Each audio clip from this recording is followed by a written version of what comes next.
Joe Rogan had JD Vance on his show to talk about Christian nationalism, fascinatingly. And JD Vance seemed to denounce it, believe it or not. I guess he's kind of playing to whatever audience he's in front of, right? JD Vance definitely supports Christian nationalism in some venues. There's people that, again, they live their life in a very beautiful way, and they follow the teachings of Jesus Christ, and they're very admirable, and I think that's very attractive, and it makes people very curious about that religion. I think that brings people to Christ. No. People living admirably, I have never in my entire life ever looked at a Christian and thought, that person is admirable because they're a Christian. How admirable of this person. That has literally never happened to me. And I think it brings people to religion. Sure.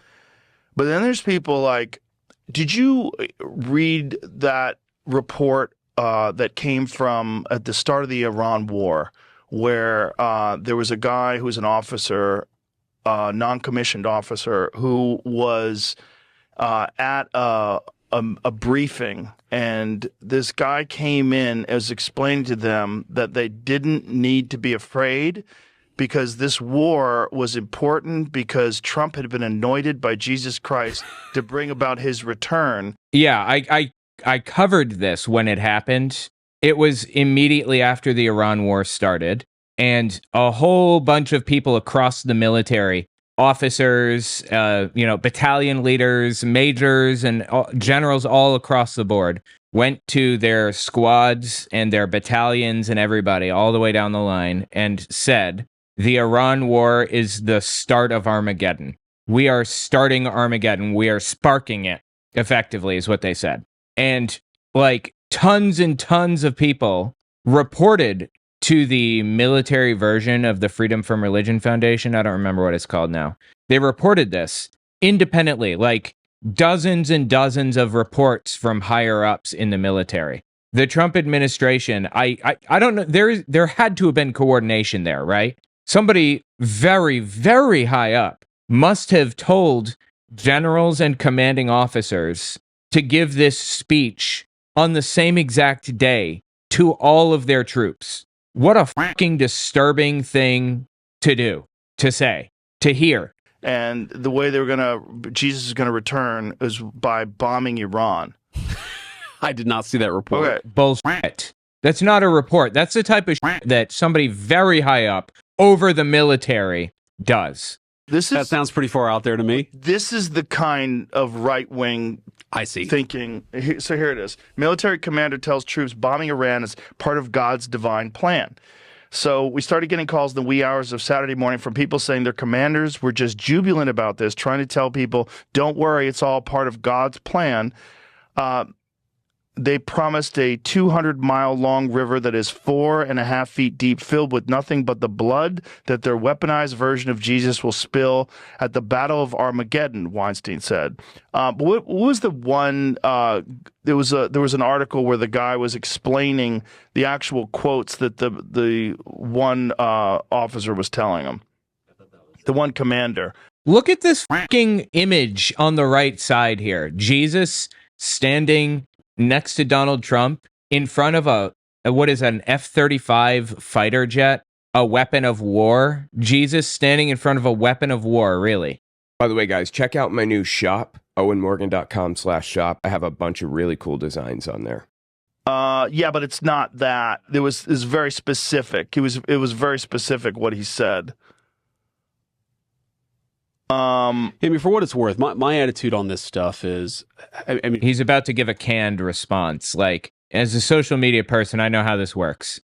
He's come up with an answer, and he's going to repeat it. He came up with an answer for anything negative about Christianity, anything questionable where some crazies come out of the woodwork and do some insane shit. He's got an answer locked and loaded and ready to go. And he's about to unload that answer on us.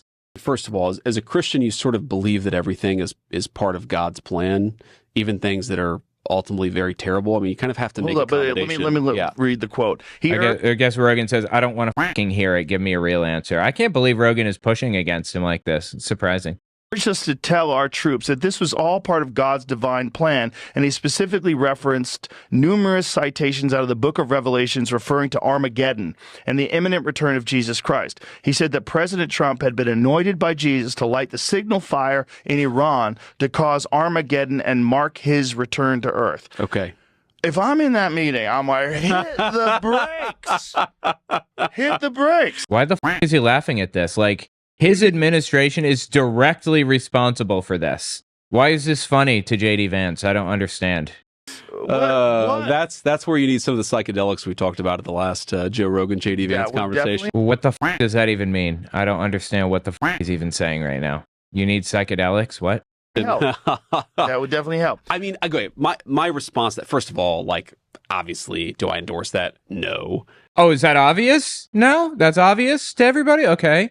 Do I think that it's important that people rein it in a little bit? Because I'm sure you're right. There were a lot of troops there, probably a lot of Christian troops there who were like, I'm not sure this is exactly right. Right. But the important point is, I think it's important as a Christian leader, as Christians, period.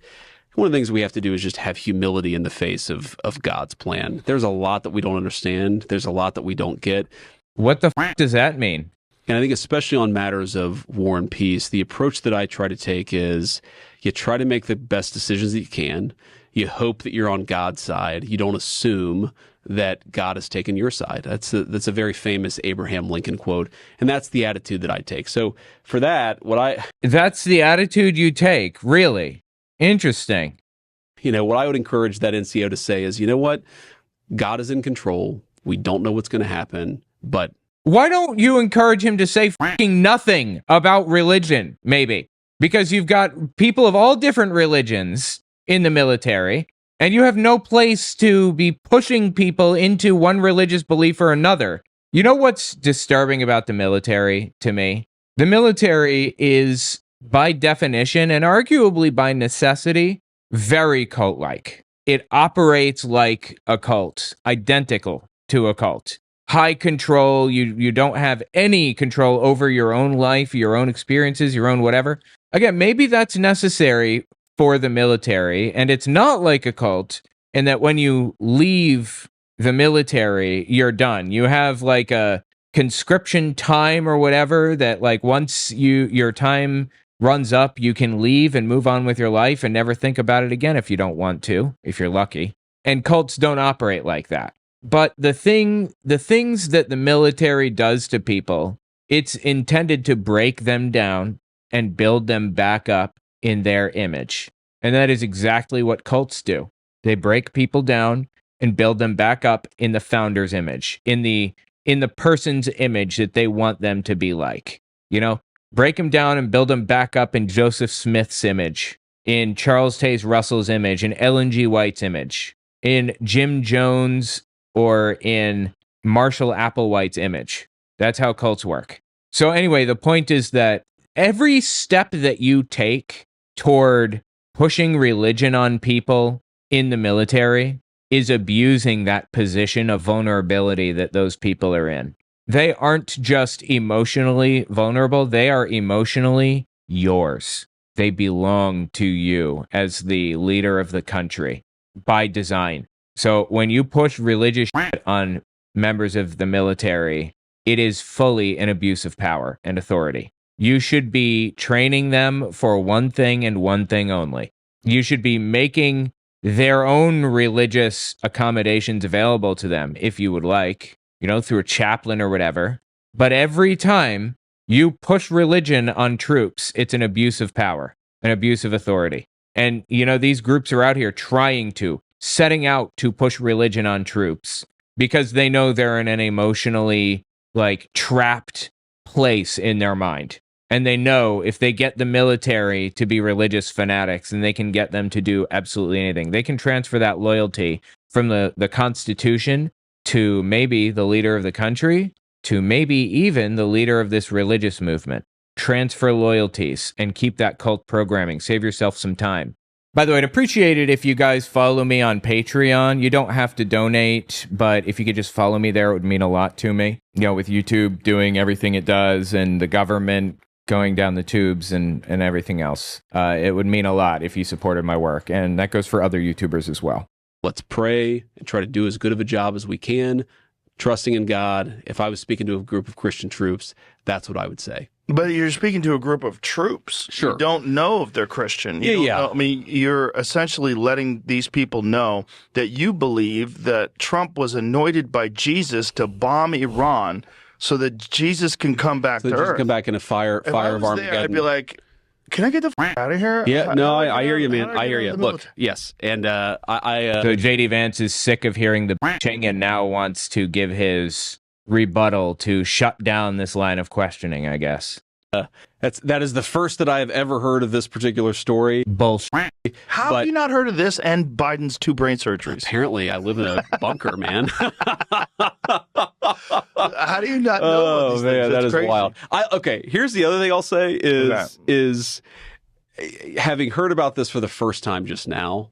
Bullshit. To your point about the media, I do think it's possible. Let's be honest. That Oh, fucking please, dude. Are you telling me you think this is a fake story now? There's no way in hell he did not hear about this, and there's no way in hell that he wasn't somehow involved in orchestrating this, in my opinion. And even deeper than that, he's pretending he doesn't support it now. There's no way in hell he didn't support this fully. whatever that dude said, maybe it was good, maybe it was bad, has been misreported by the press. Whatever that dude, it wasn't that dude. It was multiple military leaders speaking to tens of thousands, hundreds of thousands, or even millions of troops. I have no idea who got the message because it was reported independently by tons of people, tons of troops, all the same day. This was an orchestrated effort. What a sack of shit, dude, really. Fucking vile. So It's I possible. always have a filter on certainly this stuff. possible. Like I don't automatically assume. It's also possible that this is the other thing. He said the commander supposedly had a big grin on his face when he said all this, which made his message seem even more Yes. crazy. And I think that's, again, I don't think anybody should have, look, war is sometimes necessary, but it's never a good thing. And I think that's like a fundamental Christian principle is there are just wars. What? That's a fundamental Christian principle? Fucking please. Do you have any idea how many wars have been started by Christianity over the past 2,000 fucking years? Do not tell me it's a Christian principle to be anti-war. There are necessary wars, but war is always something that you try to avoid. What a fucking joke, dude. That was absurd. Anyway, tell me what you think in the comments. That was wild. That was a wild ride.